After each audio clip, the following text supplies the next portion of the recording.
Hello everyone, this is Conrad and welcome back to another video. Today I'm going to be working on some frequency retouching. So I'm basically going to show you how to make people's faces look nice. So here I just displayed an action going off that I have installed in Photoshop. Now I'll link the action that I use. It's created by Jessica Kobasi and it's very useful and it sets everything up for you. That way you can get started. So let me just undo what I did, and then I'm just going to rerun the action. Okay, so now I'm going to be working on this first layer, the skin layer that I created, and I'm going to be using the healing brush tool, which is located in your toolbar. It should be there by default. It's that one underneath it's a second band-aid. So go ahead and zoom in on your subject or whoever is in your shot that you want to work on. And then the way this tool works is you just sample your subject. So whatever has like a smooth area on the skin, or at least a clear area, is where you're going to want to start from.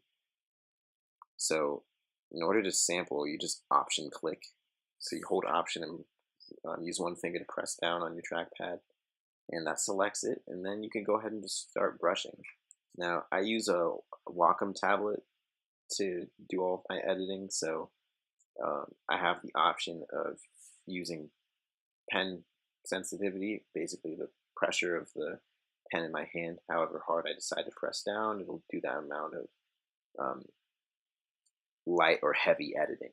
So you just want to kind of brush through certain areas.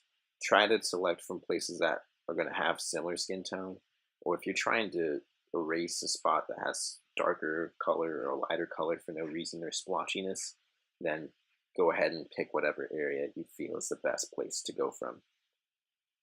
So I'm just going to be covering over all the small blemishes and pores that are showing here.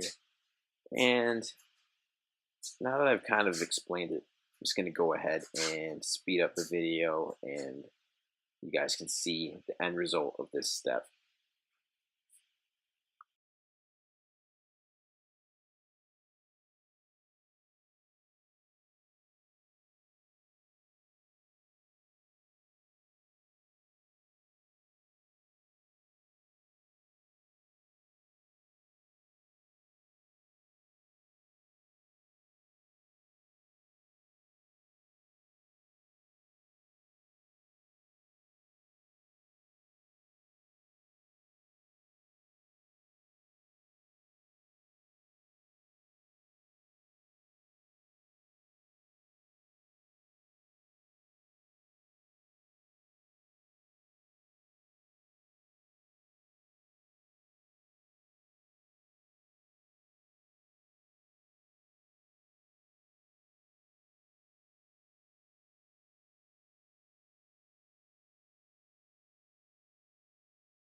Okay, so now that I'm finished working on the skin layer, I'm just going to go ahead and move on to the texture layer now.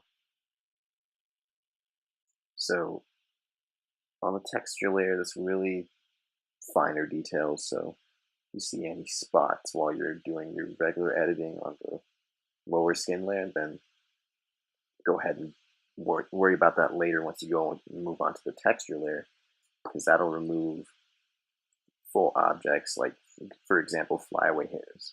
So I left mine in there for this photograph just because I wanted them to stay, but that would probably be the best way for you to get rid of stuff like that, or larger blemishes that are just large obstructions on their skin.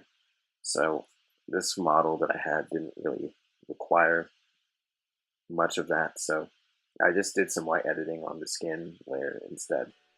Um, So I'll definitely have that link in the description below. Um, expect to have a video on how to work with colorization of skin in the future, in the next couple of weeks or so.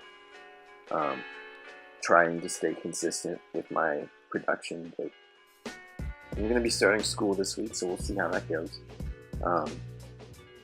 So yeah, that's about everything.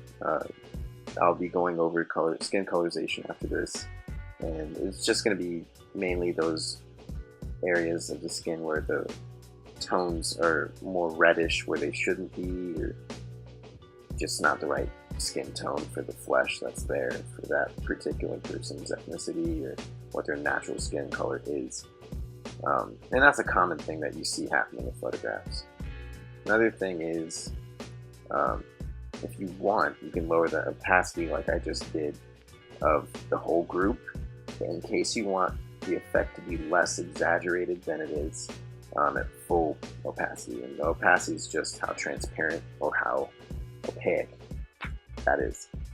Okay, so everybody have a great rest of the year now that it's January 1st, and I'll see you guys in the next video.